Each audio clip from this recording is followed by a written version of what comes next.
Praise the Lord. చిన్న story చెప్. జీవితంలో చాలా మంది ఇది నాది, నేను, నాది, నేను అనే భావంలో ఉంటారు. ఎవరో కొందరు మాత్రమే కుటుంబం కోసం చాలా వాళ్ళకి కావాల్సినవి కూడా వదిలిపెడుతూ ఉంటారు. ఎందుకు ఇలాగా అంటే వారు చిన్నప్పటి నుంచి పుట్టి పెరిగిన కాడి నుంచి తల్లిదండ్రుల్ని చూస్తారు.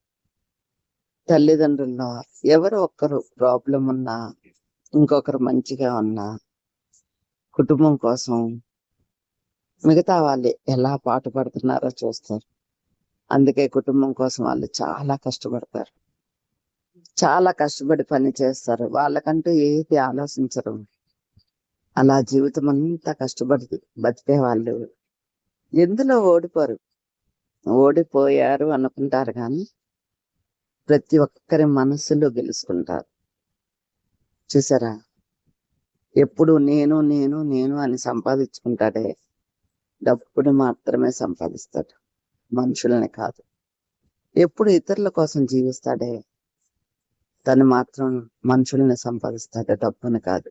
తన దగ్గర డబ్బు లేకపోవచ్చు కానీ మనుషులు ఎప్పుడు ఉంటారు. హాయ్ అనంగానే పలకరించే వాళ్ళు ఉంటారు, ఆప్యాయంగా మాట్లాడే వాళ్ళు ఉంటారు. ఇలా కొందరినే చూడగలం. కొంతమంది డబ్బుని చూసుకొని మిడిసిపాటుతో చాలా మందిని దూరం చేసుకుంటారు. కొంతమంది నోటి మాట వలన దూరం చేసుకుంటారు. అలా ఉండొద్దు. నేనేదేంటంటే నీ కోపం వచ్చిందా కాసేపు మౌనంగా ఉండు. నీ మౌనం నిన్నేం చేస్తుందంటే ఒక మంచి స్థానానికి తీసుకెళ్తుంది. దేవుడు అదే చెప్తున్నాడు, నీకు ముందుగా నేను ఉంటాను, నువ్వు వెళ్ళు ప్రతి స్థలం ముందు నేను ఉంటాను అని. ఇప్పుడు దేవుణ్ణి ముందు పెట్టుకుందామా వెనక పెట్టుకుందామా? దేవుణ్ణి వెనక పెట్టి నువ్వు ముందెళ్ళావనుకో నీకు అన్ని అపాయాలే వస్తాయి. అదే దేవుడు ముందున్నాడు అనుకో నీ పాదాలకి చిన్న రాయి కూడా తగలదు. ఎన్నోసార్లు పడిపోయి నిలబడ్డావా? మరి దేవుడు పట్టుకున్నాడు కదా. ఎన్నోసార్లు యాక్సిడెంట్ అవ్వబోయి వెంట్రుక వాసిలో తప్పించుకున్నావా? దేవుడు పట్టుకున్నాడు కదా. అదిగో నువ్వు పరిగెడుతూ ఉంటే నీకంటే ముందుగా ఆయన పరిగెడుతున్నారు. నువ్వు ఏ మార్గంలో వెళ్తున్నావో ఆ మార్గంలో ఆయన నీకు తోడుగా ఉన్నారు. ఆయన సలహా మీదకి నువ్వు వెళ్ళు. మనుషులు ఎలాంటి వారంటే ఒకరు చనిపోయారనుకో, సపోజ్ వాళ్ళ ఇంటికి వెళ్తే మైలు అంటారు. మరి నువ్వు చనిపోయినా కూడా అంతే కదా. అసలు మైలు అంటే అర్థం ఏంటి? కరెక్టే. పాతకాలంలో పెద్దలు చెప్పేవారు మైలు అంటే ఇన్ని రోజులకని చెరుపుకోవాలని. మనం పాతకాలం నుంచి కొత్త కాలంలోకి వచ్చాం కదా, కొత్త నిబంధన కాలంలోకి వచ్చాం కదా. పాత నిబంధన కాలం 2000 సంవత్సరాల క్రితం ఉంటే 2000 సంవత్సరాల నుంచి కొత్త నిబంధన కాలంలో ఉన్నాం. మరి గతించిపోయినవి ఎవరో పెద్దలు నేర్పించినవే చూస్తున్నారు కానీ దేవుడి వైపు చూడలేకపోతున్నారు. ఇప్పటికీ కొందరి కళ్ళు తెరుచుకోవట్లేదు. ఒక మనిషి చనిపోతే ఆ కుటుంబానికి ఆదరించడానికి మనం వెళ్ళాలి కదా. అపో వాళ్ళ ఇంటికి వెళ్ళి మా ఇంటికి రావద్దు అంటారు. ఏమవుతుంది వస్తే? చనిపోయిన వాళ్ళ దగ్గరికి వెళ్తాము, వెళ్ళి వచ్చి స్నానం చేయాలంటారు. ఏమవుతుంది? ఇవన్నీ సిద్ధాంతాలు. నిజం చెప్పాలంటే ఒకరోజు నాకు తెలిసిన వాళ్ళు ఒకరు చనిపోయారు. అదే రోజు గృహప్రవేశానికి వెళ్ళాలి, అదే టైం. కానీ వీళ్ళని మిస్ అవ్వకూడదు, వాళ్ళని మిస్ అవ్వకూడదు. టైం లేదు. వీళ్ళని చూడాలి, అటు వెళ్ళాలి. అందరం కలిసి ఈ చనిపోయిన వాళ్ళ దగ్గరికి వెళ్ళాం, చూసాం. అలాగే వెంటనే ఆ గృహప్రవేశానికి కూడా వెళ్ళాం. ఏమైంది? వాళ్ళు బాగానే ఉన్నారుగా, వాళ్ళకేమీ కాలేదుగా. ఎందుకంటే మూఢనమ్మకాల్లో జీవిస్తున్నారు జనులు. మూఢనమ్మకం అనేది ఎలా పాతుకుపోయిందంటే చీపురు కిందకి పెడితే ఒకలాగా, చీపురు పైకి పెడితే ఒకలాగా జీవిస్తున్నారు. మనుషుల్లా జీవించట్లేదు. మనుషులు ఎలా జీవించాలంటే, ఈ సృష్టిని సృష్టించిన వారు ఉన్నారు, ఆ సృష్టికర్త ఎలా చెబితే అలా వినాలి అనుకునేలా జీవించాలి. ఒక అతను చెప్తున్నాడు, తండ్రే లేని దేవుణ్ణి పూజిస్తున్నారు అని. తండ్రే లేడు అనుకుంటే నువ్వు మరి సూర్యచంద్రులకు తండ్రులు ఎవరు? పురాణాల్లో రాసిందా? వెలుగిచ్చేవారు ఎవరు? ఆయనే కదా. మరి ఆ వెలుగుకి కారణం ఉందా? ఆ వెలుగుకి తండ్రి ఉన్నాడా? చీకటికి కారణం ఎవరు? చీకటికి తండ్రి ఉన్నాడా? మరి వాతావరణానికి తండ్రి ఎవరు? తండ్రి ఉన్నాడా? నక్షత్రాలకి తండ్రి ఎవరు? తండ్రి ఉన్నాడా? అవన్నీ సృష్టించిన ఆయనే కదా తండ్రి. మరి నీకేమనిపిస్తుంది? వేరొకరు ఉన్నారా? ఎలా ఉంటారు? చీకటితో వెలుగే చెప్పిద్ది కదా, నేను వచ్చినప్పుడు నువ్వు వెళ్ళిపోమని. మరి వెలుగు వచ్చినప్పుడు చీకటి ఎందుకు మాయమైపోతుంది? నువ్వు ఒక చిన్న బల్బు ఇంట్లో పెట్టి ఎక్కడో ఉన్న స్విచ్ చేస్తే ఆ చీకటి అంతా ఎందుకు తొలగిపోతుంది? నువ్వు చెప్పగలవా ఎలా తొలగిపోతుందో? చీకటి అనేది ఉంది కదా, చీకటికి వెలుగు ఎలా వస్తుంది? ఎవరైనా ఈ క్వశ్చన్కి ఆన్సర్ చెప్పగలరా? ఒక నువ్వు బల్బు పెట్టావు, ఆ స్విచ్ వేసావు, కరెంటు ద్వారా ఆ బల్బు వెలిగింది. మరి చీకటి కూడా అక్కడే ఉండాలి కదా, ఎందుకు వెళ్ళిపోతుంది? అంటే అర్థమేంటో తెలుసా? దేవుడు చీకటిని వెలుగుని కలిగించాడు. అయితే చీకటిలో కూడా వెన్నెల ఉండాలని చంద్రుడిని పుట్టించాడు. అందుకే చీకటిలో మనం వెళ్తున్న పైన చంద్రుడు ఎప్పుడు మనం వెంటే వస్తుంది. చూడండి, ఒక బైక్ మీద, ఒక లారీ మీద, ఒక బస్ మీద కూర్చొని చంద్రుడిని చూస్తూ మీరు ఎంత దూరం వెళ్తారో వెళ్ళండి, చంద్రుడు మీ కూడా వస్తున్నట్టుంటది. ఎందుకో తెలుసా? దేవుడు చంద్రుణ్ణి పుట్టించాడు మనకి. ఆయన ఆశీర్వదిస్తే గాని సూర్యచంద్రుడు రాలేదు కదా. ఇలా ఆలోచించే వారికి ప్రపంచంలో ఒక సృష్టికర్త ఉన్నాడు. ఆ సృష్టిని సృష్టించిన ఆయనతోటే మనం నడవాలి అని తెలుసుకుంటారు. జీసస్ అంటే నిన్న మొన్న పుట్టినవాడు కాదు. ఆయన తండ్రికి కుమారుడై ఉన్నాడు. ఆయన ఎప్పుడో జనించి ఉన్నాడు. కానీ ఆయన పరలోకం నుండి భూలోకంనకు ఒక తల్లి గర్భాన్న ఉదయించాలని దేవుడు తన కుమారుణ్ణి పంపించాడు. ఎందుకో తెలుసా? మనందరం ఎన్నో బలులిస్తూ ఉన్నాం దేవుడికి, మన పాపాలు పోవాలని. మనం ఎన్నో నీటిలో మునిగి తేలుతూ ఉన్నాం. ఆ నీటిని కూడా ఆయనే కదా సృష్టించారు. ఎవరైనా చెప్పగలరా, నేను నీటిలో మునిగి తేలాను, నా పాపం పోయింది అని? బాప్తీసం తీసుకున్న వాళ్ళు కూడా చెప్పలేరు. ఎందుకో తెలుసా? దేవుడు రక్షణలోకి వెళ్ళామని చెప్పగలం కాదు, నా పాపమంతా తుడిచివేశాడు దేవుడని నువ్వు బతికే బతుకుని బట్టి కదా నీకు అనిపించాలి. ఎవరో చెబితే పాపం పోదు. నీ మనస్సాక్షి నిన్ను పట్టుకొని నీ పాపమంతా తొలగిపోయిందని నీ మనస్సాక్షి చెప్పాలి.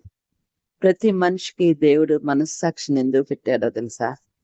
వారి మనస్సాక్షే వారికి నీతిని నియమిస్తుంది. ఆ నీతిలో జీవించిన వాడే గొప్పోడు. చాలా సార్లు తొట్టిల్లిపోతూ ఉంటాం కదా. దేవుడు ప్రతిసారి నేనున్నా నేనున్నా నేనున్నా నేనున్నా అని ఎందుకు చెప్తున్నారంటే, అప్పటికైనా మనం గుర్తిస్తామని. గుర్తించిన జనులు మాత్రమే ఆయన యందు నిలిచి ఉంటారు. గుర్తించలేని వారు తోసివేయబడతారు. బాప్తీసం తీసుకున్న వారిని ఎక్కిరించేవారు చాలా మంది ఉంటారు. ఇప్పుడు బాప్తీసం తీసుకోవాలంటే ఏం చేస్తారు? వాళ్ళ దగ్గర ఉన్న చెడంతా విడిచిపెట్టి, అయ్యా నీతో మేము జీవిస్తామని ఈ చెడుని విడిచిపెట్టి మంచిలోకి వెళ్తుంటే ఎక్కిరించే వాళ్ళు అనేక మంది. మరి అదే మంచిలోంచి చెడుకు వచ్చేదానికి ఎవడైనా వాడిని ఎందుకు ఎక్కిరించరు? సంతోషంగా స్వీకరిస్తున్నారు. చూసారా, చీకటికి వెలుగుకి అంత డిఫరెన్స్ ఉంది. వెలుగు ఎక్కడైనా ప్రకాశించబడుతూనే ఉంటది. చీకటి ఎక్కడ ఉండలేదు. వెన్నంటి వెనకాలుంటదేమో గాని ఎదరికి రావడానికి చాలా ట్రై చేస్తుందేమో గాని ఆ సూర్యుడి వెలుగు ఎటు పడితే అటు పడతదేమో గాని నేను నడిచే నడక విధానాన్ని బట్టి ఆ నీడ వస్తుందేమో కానీ చీకటి ఎప్పుడు ముందు రాలేదు. దేవుడు మాత్రమే ముందు నడవగలడు. ఆయన వెన్నంటి నడిచిన వారు మాత్రమే ఆ చీకటి వెలుగుల్ని చక్కగా పొందుకోగలరు. చీకటి ప్రతి మనిషిలోనే ఉంటది. ఎలా అంటే ఒక యుద్ధం గెలిచిన వాడికే కిరీటం దక్కిద్ది. యుద్ధం గెలవాలి అంటే ఫస్ట్ కిరీటం కోసం ఆశపడాలి. కిరీటము అంటే రాజ సన్నిధి, అదే పరలోకము. ఆయన కిరీటం మనకి పెట్టాలి అంటే ఈ భూమి మీద యుద్ధాలు గెలుస్తూనే ఉండాలి. అది కూడా చెడ్డ వారితో యుద్ధం వస్తుంది. ఇప్పుడు దావీదు రాజు అవ్వాలంటే చిన్నప్పటి నుంచి ఎన్ని యుద్ధాలు చేస్తుంటాడు, ఎన్ని పోరాటాలు, అడుగడుక్కి పోరాటాలే. అసలు మంచి చేసిన సౌలు కూడా ఇబ్బంది పెట్టాడు కదా. ఇప్పుడు మనం చాలా మందికి మంచి చేస్తూ ఉంటాం, వాళ్ళు మనల్ని ఇబ్బంది పెట్టట్లేదా? అలాగే అది రాజుల కథలైతే ఇది మనుషుల కథలు. మన ప్రతి కథని ఆయన మారుస్తూనే ఉంటాడు. కథ మొత్తం మార్చేది ఆయనే. నువ్వెన్నిసార్లు పడిపో, దేవుడు లెక్క తీస్తూనే ఉంటాడు. ఎందుకో తెలుసా? నీ కథ మార్చాలని. కానీ నువ్వు పడిపోయిన ప్రతిసారి ఈ భూమి మీదే లెగ్గలవు. పరలోకానికి వెళ్ళాక లెగాలి అంటే నీ వల్ల కాదు. త్రోసివేయబడతావు. అగ్ని ఆరదు, పురుగు చావదు అంటే అదే. నీవు ఈ భూమి మీద ఉన్నంతసేపు ఆయన్ని స్తుతిస్తూ ఉంటే నువ్వు పరలోకానికి చేరుతావు. ఆయన్ని ద్వేషిస్తూ ఆయన్ని వెనక్కి తోస్తూ ఉన్నావంటే ఖచ్చితంగా అగ్నిగుండం తప్పదు. అగ్నిగుండం చాలా లోతైంది. పరలోకమే మనకి దగ్గరగా ఉంది. ఇప్పుడు దగ్గరగా ఉన్న దాన్ని నువ్వు ఎంచుకుంటావా? లోతైన దాన్ని ఎంచుకుంటావా? లోతులోకి పడిపోతే ఎప్పటికీ ఎక్కలేవని తెలుసుకో. నేను ఇలా చెప్తున్నానని కాదు, నేను నేను నేను అని స్వార్థంగా జీవిస్తున్నావా? ఎవరైనా నీ ఇంటికి వస్తుంటే వాళ్ళ ఇంటికి వెళ్ళి నా ఇంటికి రావద్దు, నీ ఇంటికి వెళ్ళి నా ఇంటికి రావద్దు అని నువ్వు చెప్తున్నావా? నువ్వు నేను అనే పదంలోనే ఉన్నా.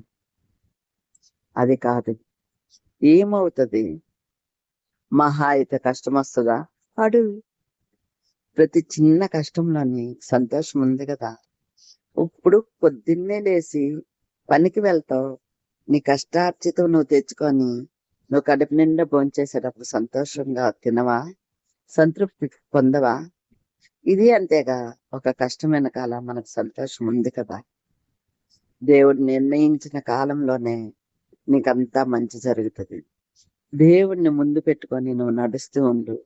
తండ్రి, నాకు ముందుగా మీరుండండి, నాకు ముందుగా మీరుండండి, నా ప్రతి పనిలోని మీరుండండి, నా శత్రువులు ఎదుట మీరుండండి అని నువ్వు ముందు పెట్టుకో. నీకు ఘన విజయం ఖచ్చితంగా సాధిస్తావు. నువ్వెలా ఉండాలి అంటే పోరాడే యోధుడు వలె ఉండాలి. ఎక్కడో సైనికులు మన దేశ అంచుల వైపు ఉండి పోరాడుతూ ఉంటే మనం ఇంట్లో హాయిగా ఉన్నాం కదా. మరి మన ఇంటి కోసం మనం పోరాడితే మన కుటుంబ సభ్యులు హాయిగా ఉంటారు కదా. ఇది నువ్వెందుకు తెలుసుకోలేకపోతున్నావు? పని లేదా? ఖాళీగా ఉన్నావా? ఏదో ఒక పని చెయ్యి. నీకేమీ లేకపోతే నువ్వు మంచి చేయడానికి ఆలోచన జ్ఞానాన్ని చూసి అనేకులకు మంచిని నేర్పించు. నీ వల్ల నలుగురు మేలు పొందుకునేలా ఉండాలి గాని ఒక్కరికి కూడా నువ్వు కీడు చేయకూడదనే ఒక్క ఆలోచన నువ్వు చేసావంటే నీ లైఫ్ అంతా నీకు బాగుంటది. ఇలా ఎందుకు దేవుని మాటలు చెప్పుకోవాలో తెలుసా? ఆయన మన ముందు ఉండాలి. మనం నడవాలంటే ఆయన తోడుగా ఉండాలి. ఆయన నడిపించే మార్గం గొప్పగా ఉంటుంది. ఎన్ని ముళ్ళు వచ్చినా ఏ ముళ్ళు మనకి గుచ్చుకోదు తెలుసా? గులాబీ చెట్టుకు పువ్వులు కోస్తున్నప్పుడు ముళ్ళు గుచ్చుకుంటేనే ఆయన బాధపడతారు. నువ్వు నవ్వుతూ ఉన్నావు అనుకో, ఆయన చాలా సంతోషపడతారు. నా బిడ్డ ఎప్పుడు నవ్వుతూ ఉండాలని. నువ్వు ఏడుస్తూ ఉన్నావు అనుకో, ఆయన మనసు గాయపడుతుంది కదా. అర్థం చేసుకోండి ఫ్రెండ్స్. నేను కాకుండా మనము అనే ధ్యాసలో ఉండండి. అందరినీ ప్రేమించండి. వారు అన్యులా ధన్యులా కాదు. ప్రతి ఒక్కరిని పలకరించండి. చావనేది మన చేతుల్లో లేదు. అందుకని ఎవరైనా చనిపోతే ప్రతి ఒక్కరిని పలకరించండి. సంతోషంగా, వారిని బాధ పెట్టే విధంగా కాకుండా వారు సంతోషపడే విధంగా చూసుకోండి. Thank you friends. మీకు నచ్చితే సబ్స్క్రైబ్ చేయండి, అనేకులకు షేర్ చేయండి.